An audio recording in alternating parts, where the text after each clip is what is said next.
नमस्कार महाराज. आजचा सगळ्यात महत्वाचा प्रश्न प्रत्येक शेतकऱ्याच्या मनात येतो. 100% शेतकऱ्याच्या मनात, डुप्लिकेट कीटकनाशक कसे ओळखायचे? कैसे पहचाने डुप्लिकेट कीटकनाशकों का? पहचान क्या है? तर महाराज आपण काही हिंट आहेत, काही मुद्दे आहेत, जे मुद्दे इथे बघणार आहोत. त्या मुद्द्यांमधून तुम्हाला डुप्लिकेट आहे का नाही आहे या गोष्टी तुम्ही समजू शकता.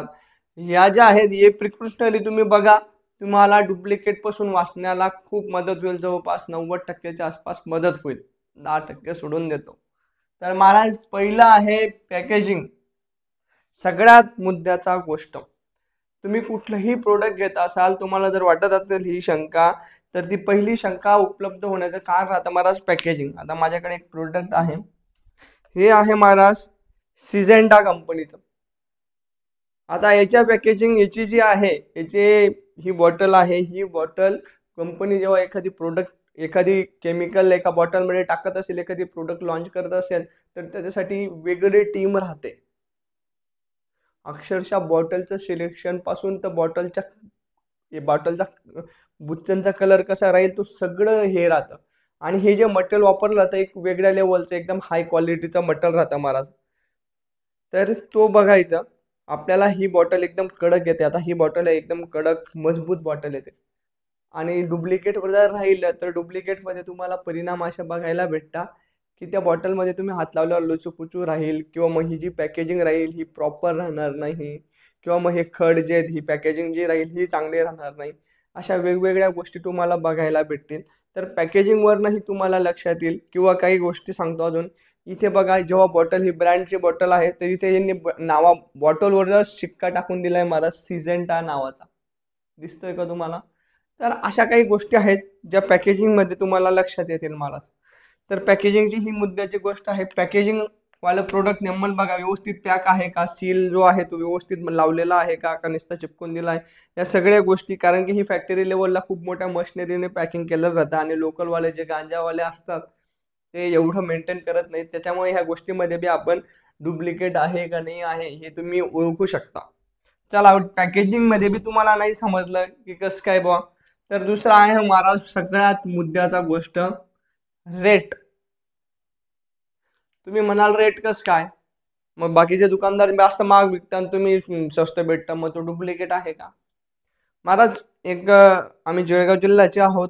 आमच्याकडे आमच्याच आजूबाजूच्या गावाले, इथून आमचा जवळचा जिल्हा आहे, नाव नाही घेत, तिथे जातो ते घ्यायला.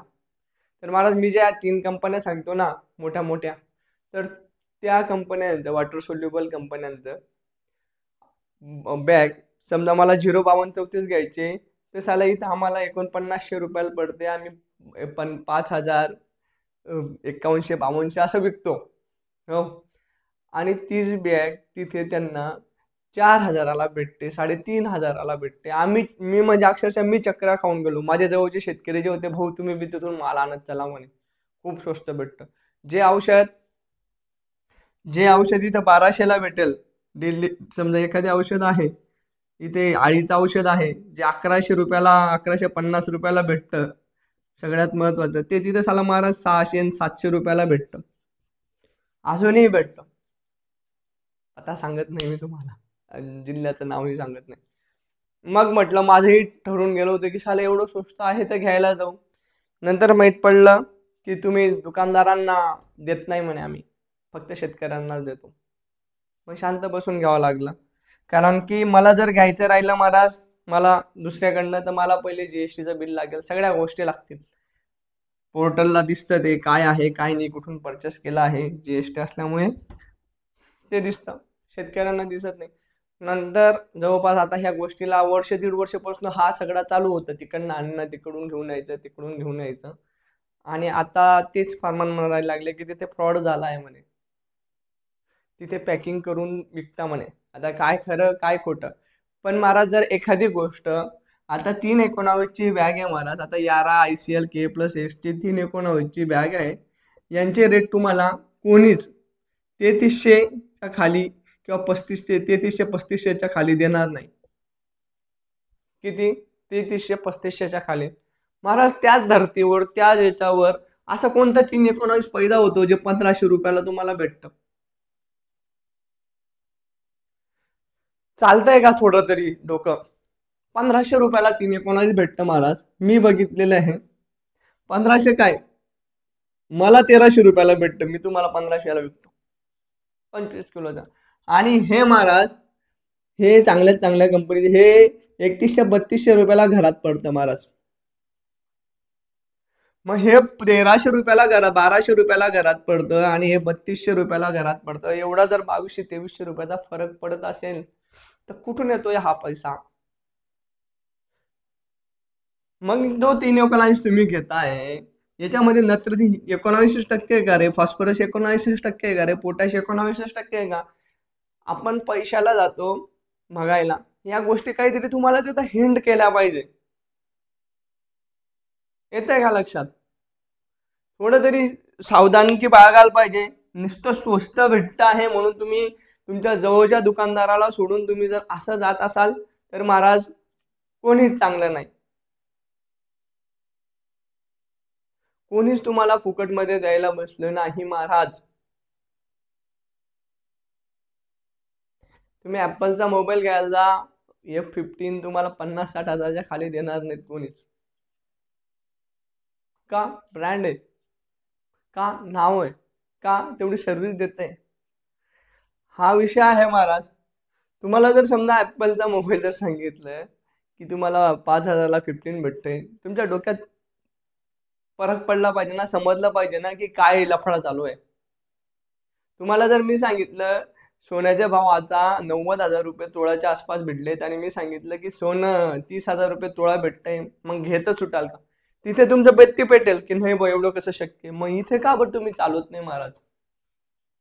राजा हो, असं म्हणजे मी हे समजा हे जे 319चं उदाहरण दिलंय हे म्हणजे ह्या कंपनीचं इथे 3200 रुपयाला भेटतंय, ते 3500 रुपयाला माझ्याकडे, आणि त्याच कंपनीचं दुसऱ्याकडे 1200ला भेटत असेल तर विचार करण्याची गोष्ट आहे. तर तुम्ही इथे रेटमध्ये बी अशा प्रकारे तुम्ही बघू शकता, विचार करू शकता. नुसतं जाऊन घेऊन नका घेत जा महाराज. चला, हा मुद्दा झाला मूल्य रेट. नंतर दुसरा मुद्दा महाराज, हे लायसन आणि रजिस्ट्रेशन. लायसन आणि रजिस्ट्रेशन नंबर राहतो. आता ही बॉटल परत दाखवतो, तुम्हाला दिसणार तर नाही पण बघा हा CRI नंबर दिलेला राहतो. हा जो असतो सेंट्रल इन्सेक्टिसाइड रजिस्ट्रेशन बोर्ड, याचा नंबर राहतो महाराज. हे एखादी प्रोडक्ट जेव्हा लॉन्च होतं तेव्हा ते सेंट्रल बोर्ड राहतं आपलं इन्सेक्टिसाइडचं, तिथे रजिस्टर करावं लागतं की आम्ही असं असं प्रोडक्ट आणलेलं आहे, आणि तेव्हा मग ते नंबर देतात आणि तो नंबर इथे छापलेला राहतो मला. तो नंबरही तुम्ही ट्रॅक करू शकता. तर लायसन नंबर ही बघायचा. अजून सगळ्यात महत्वाचे म्हणजे दुकानाची विश्वसनीयता. आमच्याकडून अंकलेश्वरला घ्यायला जाता महाराज पावडर, म्हणजे इथून गुजरात मधून जळगाव मधून निम्मीला निम्मी पावडरी भेटतात. म्हणजे समजा ही ॲमिस्टर टॉप आहे ना, याच्यामध्ये की ॲमिस्टर टॉप आहे तर तुम्ही हे ॲमिस्टर टॉप आता हे 500 ml ला 500 रुपयाला 100 ml मी विकतो, 550 रुपयाला 100 ml मी विकतो. तिथे 150 रुपयाला भेटतं, 100 रुपयाला 100 ml भेटतं महाराज. फक्त काय सांगणार ते, याच्यात ॲमिस्टर टॉपच आहे, कलरही ते देणार नाही, बाटलीही ते देणार नाही, काहीच नाही. आणि त्याच्या जीवावर 100 रुपयामध्ये 100 ml भेटतं म्हणून घेऊन यायची बाटली. त्याच्यात ते हे सुद्धा सांगणार नाही ही बॉटल ती आहे, बॉटल सुद्धा बदल, सगळं बदल, नाव सुद्धा नाही काही काही ठिकाणी. तर महाराज अशा टायमाला दुकानाची विश्वसनीयता बघणं गरजेचं आहे. तुम्ही कुठून माल घेत आहेत,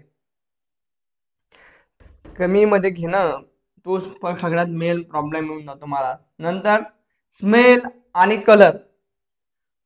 आता तुम्ही एखादी खतं वापरतायत, 10-26 वापरतायत, पोटॅश वापरतायत, तर तुम्ही सतत वापरल्यामुळे एका ब्रँडचा प्रिफर करतायत, तर तुम्हाला अचानक ब्रँडमध्ये तुम्ही दुसऱ्या बॅग आणल्या आणि तिथे बदल दिसला, कलर वेगळा लागला असेल, याचा वास वेगळा येतोय.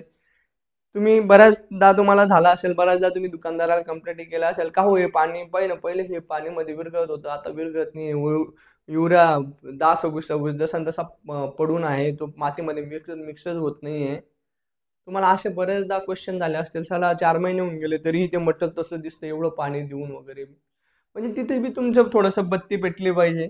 स्मेल, कलर वगैरे जर बदलला रेग्युलर याच्यामध्ये, कारण की ब्रँड जे आहेत ते बदलत नाहीत, त्यांचं जे पहिलं आहे ते तशा पद्धतीने ठेवतात महाराज. तर तिथेही तुम्हाला डोकं चाललं पाहिजे. अजून सगळ्यात महत्वाची गोष्ट ही बरेच शेतकरी आता करायला लागलेत आणि चांगली गोष्ट आहे. बिल मागत चला महाराज. जे बी घ्याल तुम्ही, जे बी प्रोडक्ट घ्याल ते बिलात येतं. प्रत्येकाचं बिल मागत चला. जर बिल भेटत नसणार, आता बऱ्याचदा तुम्हाला काही गोष्टींचं बिल भेटत नाही आणि तुम्हाला तसं सांगितलंही जातं, तुम्हाला बियाणामध्ये बघितलेलं असेल तुम्ही की आम्ही याचं बिल देऊ शकत नाही. मग याच्यामागे थोडंसं काही गोष्टी तुम्ही समजून घेतल्या पाहिजे. तर बिल मागत चला. बिलमध्ये आता 2 प्रकारचे बिल आहेत. काही कॉम्प्युटर जनरेटेड बिल आहेत ज्याच्यावरती छापी येतं डायरेक्ट आता प्रिंटने, आणि काही आपले साधे बिलही असतात, बिल पुस्तका. फक्त एक बघायचं जीएसटी नंबर वगैरे आहे का, दुकानाचं नाव व्यवस्थित आहे का वगैरे, सगळ्या गोष्टी व्यवस्थित, लायसन नंबर आहे का त्या बिलावरती, 3 लायसन 4 लायसन नंबर, जे जे तो विकतो, खतं विकत असेल, फर्टिलायझर औषधी विकत असेल, तर या सगळ्या गोष्टी तिथे मेन्शन राहतात, ते बघायचं महाराज. नंतर सगळ्यात महत्वाचा अजून एकदम 100% विश्वसनीय म्हणजे तुम्हाला इथे सापडूनच जाईल हा ब्रँड आहे का लोकल आहे का काय आहे, ते म्हणजे बारकोड स्कॅन करायचं महाराज. आपलं गुगल ओपन करायचं, गुगलच्या बाजूला गुगल कॅमेरा राहतो, तिथे हे स्कॅनरने त्याला दाखवायचं. ते तिथे तुम्हाला त्या कंपनीचं नाव सांगेल, नाही तर तो खालचा रजिस्ट्रेशन नंबर सांगेल. मी स्क्रीनशॉट काढलेला आहे याचावालाच, म्हणजे स्कॅन करून, तर तो मी तिथे दावून देईल तुम्हाला, तुम्ही बघून घ्या. तर याच्याने तुम्हाला एकदम 100% ॲक्युरसी येऊन जाते. बारकोड स्कॅन, आता तुम्हाला बऱ्याच कंपनीवाले एम्प्लॉई सांगता की बारकोड स्कॅन करून पहा आमचं ओरिजिनल आहे का, तर तो हा बारकोड असतो. या बारकोडला आपलं जे गुगल लेन्स असते, क्रोमला जाऊन किंवा गुगलला जाऊन तिथे स्कॅन करून घ्यायचं, तुम्हाला समजून जाईल. इथे एकदम 100% तुम्हाला समजून जातं मला. अजून एक विचार करण्याची गोष्ट आहे अवेलेबिलिटी. अवेलेबिलिटी म्हणजे महाराज, आमच्याकडे एक गाव होतं, तिथे जे सगळे सगळे मोठे मातब्बर दुकान आहेत खतांचे, त्यांच्याकडे पोटॅश नव्हता. त्यांच्याकडे पोटॅश भेटत नव्हता. जे सगळ्यात किंग आहेत, जे रेल्वे खाली करतात त्यांच्या गोडाऊनांमध्ये, त्यांच्याकडे पोटॅश नव्हता. आणि एक खेडेगावमध्ये एक बादशाह असा होता, तिथे जवळपास आमच्या जळगाव जिल्ह्याची गोष्ट आहे, तर तो पोटॅश बिंदास विकत होता. एकदम एवढं विकत होता की भयान लोक तिथे लाईन लावत होते, घ्यायला जात होते, सगळं चालू होतं. दिवशी लोकांना समजलं, दुकानदारांना, साला आम्हाला भेटत नाही, हा आणतो कुठून आहे. तर जेव्हा लक्षात आलं महाराज, त्याच्यावर छापा पडला, कुठून लाईन लागली त्याची काय माहिती, देव जाणू कोणी लाईन लावली. त्याच्यावर छापा जेव्हा पडला, तर त्या पोटॅशमध्ये पोटॅश नव्हतं. आपली सफेद रांगोळी राहते का, रांगोळी दिवाळीमध्ये रांगोळी टाकतो आपण, तर त्याचं पूर्ण ते होतं महाराज. म्हणजे सफेद मातीचा चुरा करून परोसलेलं होतं. म्हणजे असाही गोष्ट बघत जा यार, एखादी गोष्ट चांगल्या मातब्बराकडे नाही किंवा मोठ्या मोठ्या दुकानदारांनी एक लोकांना एकदम अशा ठिकाणी भेटतंय, तर तुम्ही थोडंसं तिथेही सावध झालं पाहिजे. नाही तर मग रांगोळी घ्यायला तयार झालं पाहिजे, काहीतरी एक केलं पाहिजे. तर एवढ्या सगळ्या गोष्टी मी तुम्हाला सांगितल्या महाराज. आणि याच्यामध्ये अजून एक गोष्ट सांगायची राहू गेली, रेट.